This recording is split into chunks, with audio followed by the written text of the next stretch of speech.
बातमी आहे जिवंत पशु आयात निर्यात 2023 बिल विरोधात पशुप्रेमींनी पुण्यात केलेल्या आंदोलनाची। पुण्यात 18 जून रोजी पशुप्रेमी, सजग नागरिक आणि पशु अधिकार कार्यकर्त्यांसोबत आलेत आणि त्यांनी प्रस्तावित जिवंत पशु आयात निर्यात 2023 बिल विरोधात जोरदार विरोध आंदोलन केले। जिवंत प्राणी हे वस्तू नाहीत आणि त्यांना वस्तूप्रमाणे बघणे ही क्रूरता आहे असे त्यांचे म्हणणे आहे। पाहुयात। बिल का विरोध करने के लिए प्रोटेस्ट कर रहे हैं आज हम लोग सारे पुणे में संभाजी पार्क में। रीज़न बहुत ऑब्वियस है कि जो पशु हमारे लिए इतने ज़रूरी हैं कि वो हमारी अमानत है, हम उनको इस तरह से बाहर एक्सपोर्ट करके किसी भी रीज़न से नहीं भेजना चाहेंगे कभी भी। भारत जैसी धरती जहाँ पर संविधान भी आर्टिकल 25 के हिसाब से हर हिंदू को खास तौर पे ये अधिकार देता है कि आप गाय की पूजा कर सकते हैं, गाय की पूजा आपको करनी ही चाहिए। उस पूजनीय जानवर को हम लोग बाहर कैसे भेज सकते हैं? और भी बहुत सारे जानवर हैं जिसमें कि मंकीज भी है इस बिल में, और मंकीज एक्चुअली वाइल्ड लाइफ में आ जाता है। आप उसको भी एक्सपोर्ट करने की बात कर रहे हैं, हम इसके साथ बिल्कुल नहीं, हम इसका विरोध कर रहे हैं, आज कर रहे हैं और आगे भी करते रहेंगे। ये बिल किसी भी कीमत पे पास नहीं होना चाहिए, क्योंकि ये हमारी संस्कृति के ऊपर बहुत बड़ा कलंक होगा। पूरी दुनिया हमसे सीखती है प्यार, अहिंसा, ये संदेश हमें दुनिया को देने की बजाय आज हम ये क्या घोर अपराध करने वाले हैं। ये बिल हम मंजूर नहीं करते किसी भी कीमत पर। तो मता आता हे जे काय छोटा आंदोलन आपण करतोय हे आपल्या गोमातेच्या रक्षणासाठी करत आहोत।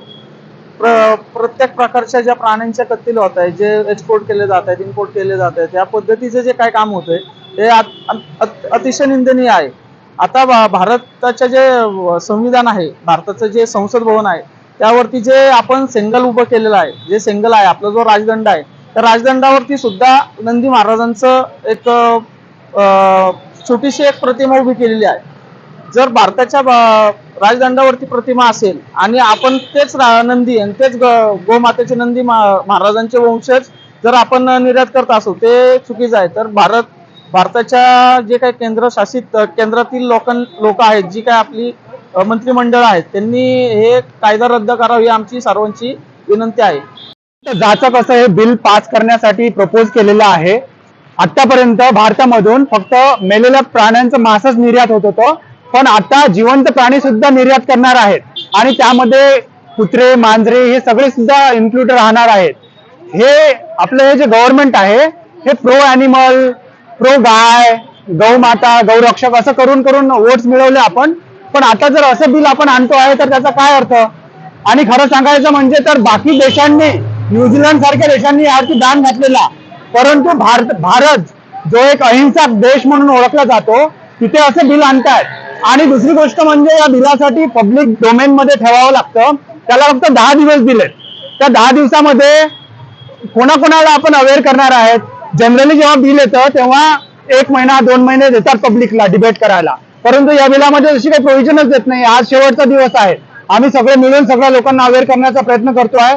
ऑलरेडी ऑनलाईन कॅम्पेन केलेली आहे, जवळपास 20,000 लोकांनी ईमेल पाठवले आहेत, ट्विटरथॉन चालवली, त्यामध्ये नंबर 2 ला ट्रेंडिंग होता की हे जे 2023चं बिल आहे लाईव्ह ॲनिमल एक्सपोर्ट ते तुम्ही बंद करा। ह्या सगळ्यांचा आपण सगळ्यांनी मिळून पुरजोर विरोध करायला पाहिजे आणि तेच आम्ही इथे करतो आहे। Condemn this bill because we can't take animal life in our hands, as it is there's too many cruelty happening to these animals and we are battling these issues. Another bill which will inflict pain on all animals is not justified.